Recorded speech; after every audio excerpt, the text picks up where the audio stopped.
we have such a fantastic product. We have such a fantastic hotels, restaurants. We have people who are passionate about what they do. Let's work together so we can really kind of deliver that.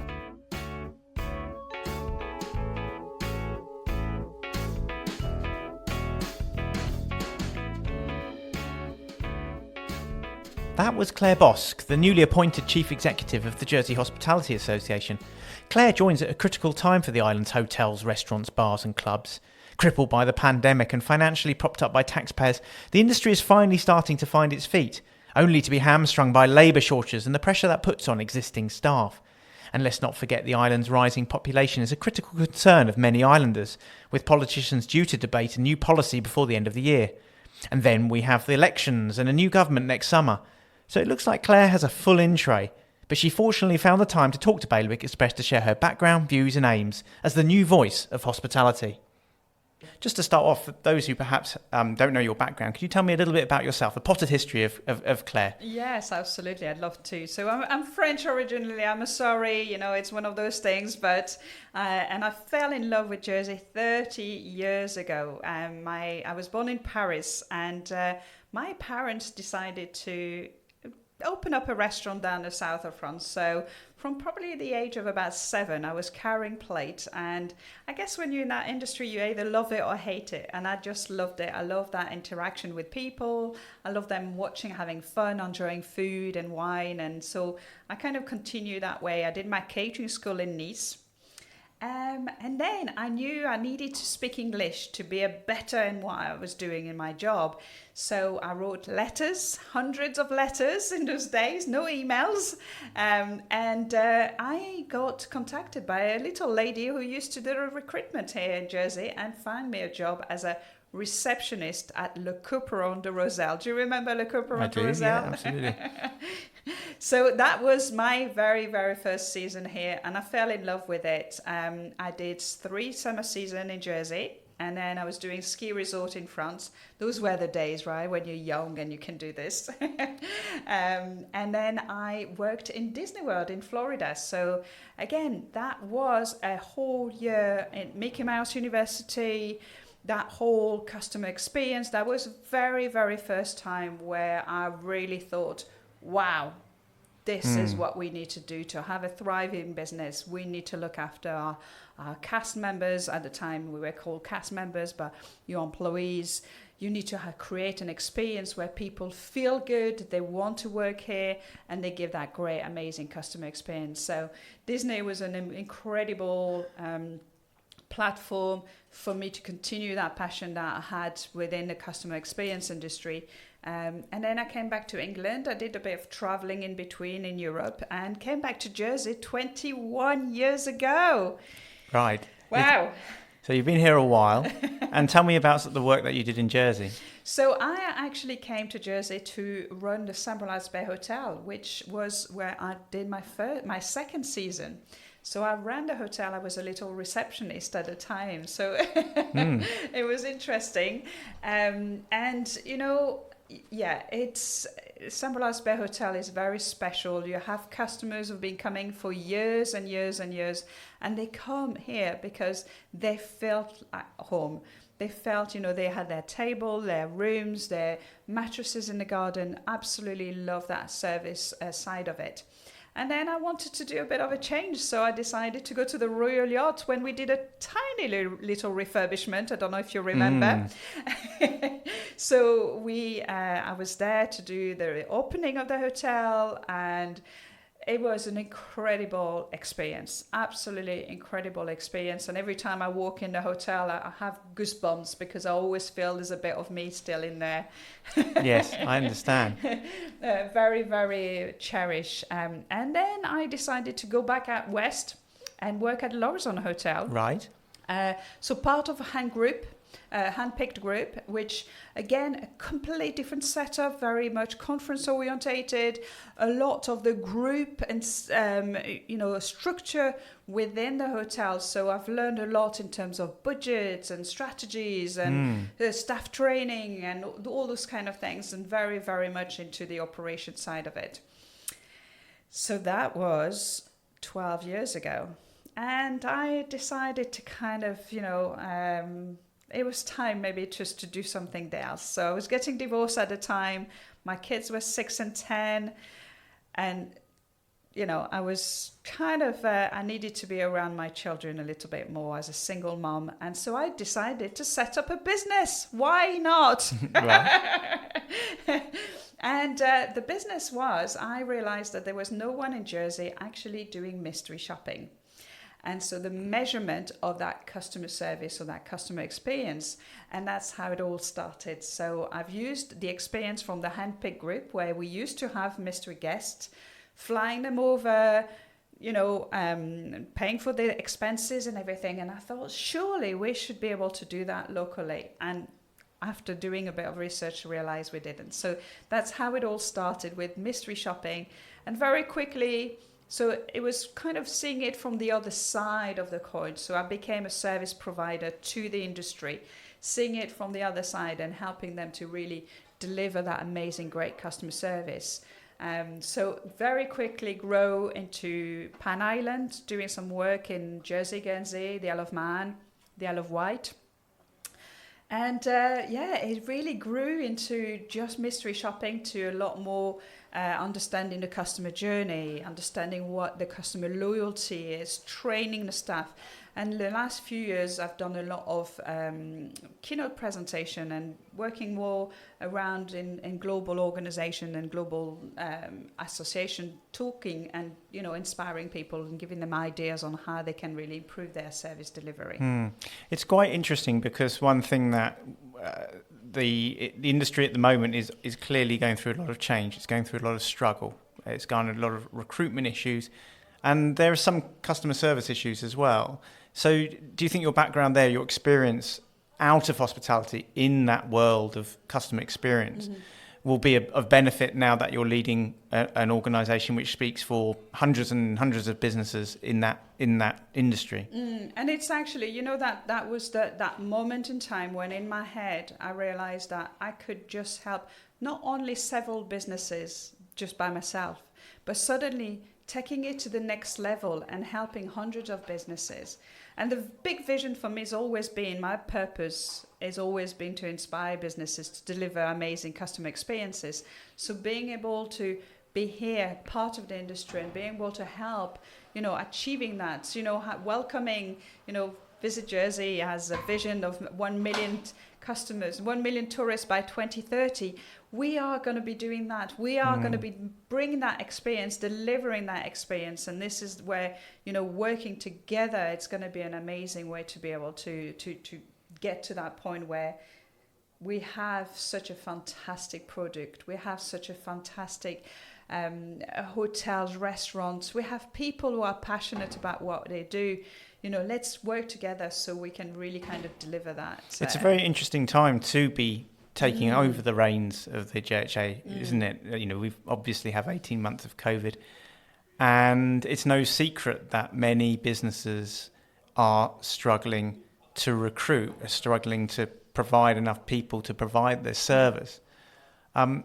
What can the industry do, and what can the wider government do, and what can even the wider society do to ensure that when either visitors come or indeed we go out for a meal, then we're getting that top customer experience that you want to achieve? Yeah, I think it's important to highlight that this has been highlighted actually because we are fully reopened.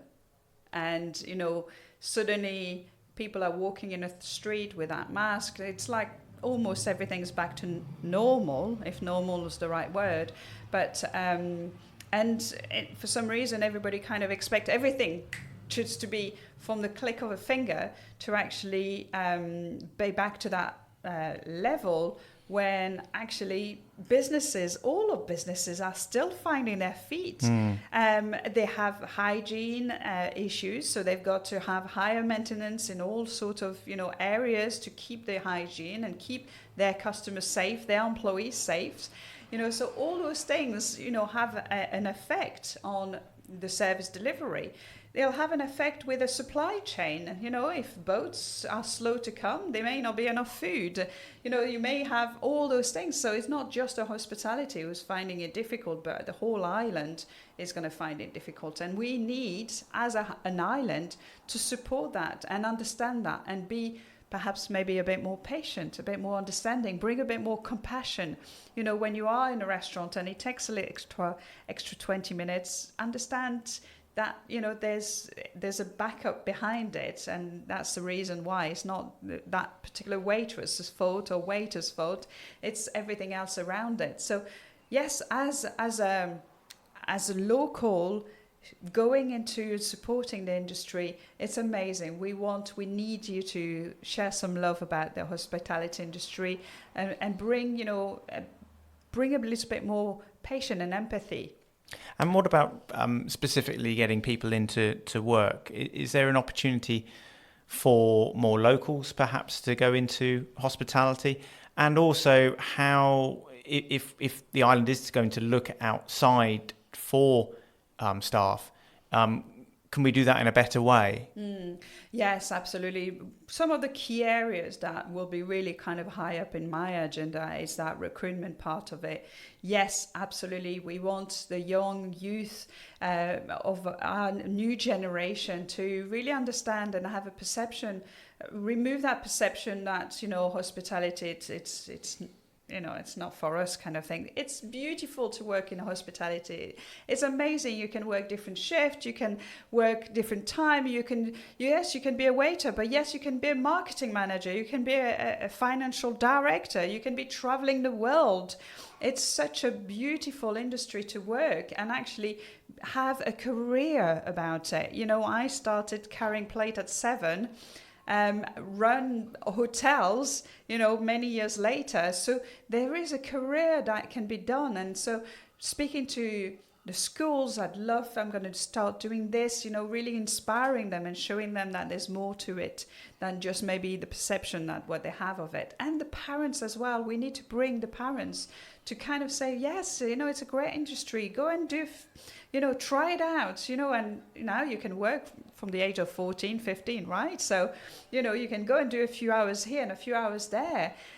And it's just bringing some of that passion back into it. So yes, we want to have more locals, kind of getting into the industry. And then we want to have the support from the government to actually bring other people on the island. So, between Brexit, between the new migration policies, we need to kind of make sure that we have got enough flexibility that we can bring people, not just from the common travel areas, because they're having the same issues, whether it's Ireland, Scotland, or England, they're having the same issues, right? So we need to be able to look at other areas and have that flexibility to take skilled staff and bring some of those skills on the island. Can the industry ever compete on pay, or will it always be perceived to be a low-pay industry? And if that's the case, can the industry attract people on other things other than financial benefit, or is that the bottom line? Well, no, I mean, actually, when when I was working in season, I had my accommodation paid for, I had all my foods paid for. So actually, what I was getting, it was pure cash to go. To go and have fun. So when you're working in hotels, you have got that flexibility, and that again, so it comes back to another problem that you have. If you're bringing staff from the outside, they need to have accommodation. So, as we talk about the wages and higher the wages, but the rentals are that high that no one can actually rent a place. So, they all work together. Yes, we want to raise up, but we can't keep raising the rents because people can't afford them. So perhaps looking at alternatives. So again, those are the kind of things we'll be working with Simon as well and with the government. It's to look at properties that can actually become renting accommodation for staff. And so instead of having empty hotels or empty old house, can we just use those to actually, have staff in it? It'll be better for the property to have a living rather than having it empty. So let's look at those kind of things. How can we work together to kind of look at other opportunities? And do you feel as though government is on side? Have you heard positive soundings from government that they do want to help? So again, 3 days in the job. We may have that conversation again in 3 months' time. Yes. But from what I understand from Simon, he's been instrumental in being that kind of voice between and really kind of showing the government that we really need their support. So I will be definitely stepping onto that foundation that he's created to be a voice and really kind of showing them that actually the island is so beautiful because we have got hotels, because we have restaurants, because we have tourist attractions. People come and live here on their J-Cat or K-Cats because we have got such a beautiful island. If we have no hospitality industry, it's never going to be as attractive to come and live in Jersey, right? And, it's the same for the financial industry. They will not have places to go out for meals and, bring in their directors and having... Yeah, I understand. We've this week we've heard of some challenges within various venues, and we've also heard the hospitality industry collectively say, just be kind. We are going through this transition from lockdown into being fully open, and understandably, it's taking time for the engine to power up. Is this something that you feel will go on for weeks, months, or will it perhaps be a struggle for the rest of this summer, and then winter will be a time when the industry has an opportunity to take stock and rebuild? Absolutely. I think, the fluctuation that we have anyway between summer and winter, it's kind of coming to that. Although that's what we want to still have a lot of locals supporting the industry during those months, where it is quiet. So we need to ensure that the quality of service is delivered, but, we need the staff to be safe. We need the customers to be safe. We need, in the kitchen, things to be safe as well. So, yes, please, people out there, bring a bit of empathy, a bit of respect to, if you have got to wait a little, just understand, put yourself in their shoes as well. So it's an amazing way to actually really, bring some more love into that hospitality industry and showing that you care, because only together we can make things move forward. It's only together, working all the bodies together, working with the government, working, with the locals, that we can make our industry and our island thrive. I think it's probably fair to say for every one person who has in their own mind, a substandard experience, there's probably 20, if not more, who have an amazing experience, a fine meal out, a great experience. There's obviously, there's a lot of good people working in the industry. How do you hope that yourself and the association can keep people motivated, can keep people believing in the industry?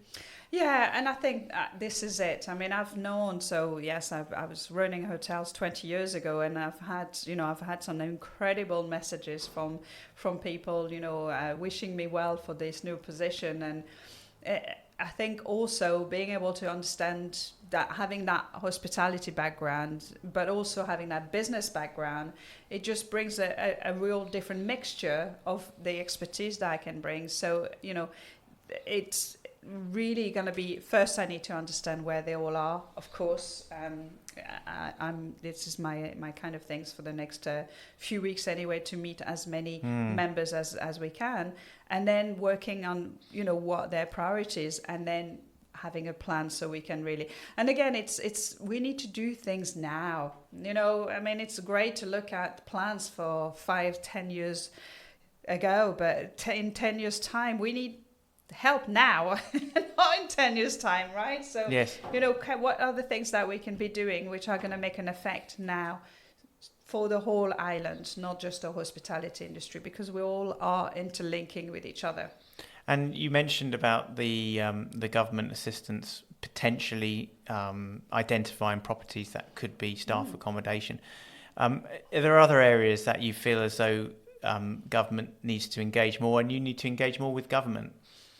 Yeah, so I think, well, again, the recruitment, we mentioned it. I think that migration policy is going to be quite, we need to really kind of be aware of the implication of, any changes that make things even more complicated to bring people on island. Well, that's going to happen. A population policy will be debated before the end of the year. So you're certainly got your first few months will be busy. Yes, and also, I'm kind of thinking even further ahead. Obviously, June 2022 is arriving upon us very, very quickly. And so between January and June, things are going to be a bit in limbo, really, because no one wants to really make any decisions, or do they? And then who is going to be supporting the industry? The senators, the ministers, the deputies, we want to be electing people who are going to be supporting the industry. So, that's another big conversation we'll be having in a few months' time for sure. You've got your work cut out for you, it sounds, with political lobbying and getting the industry back on its feet. Is presumably that's the sort of challenge that inspired you to put the application in. Absolutely, it was.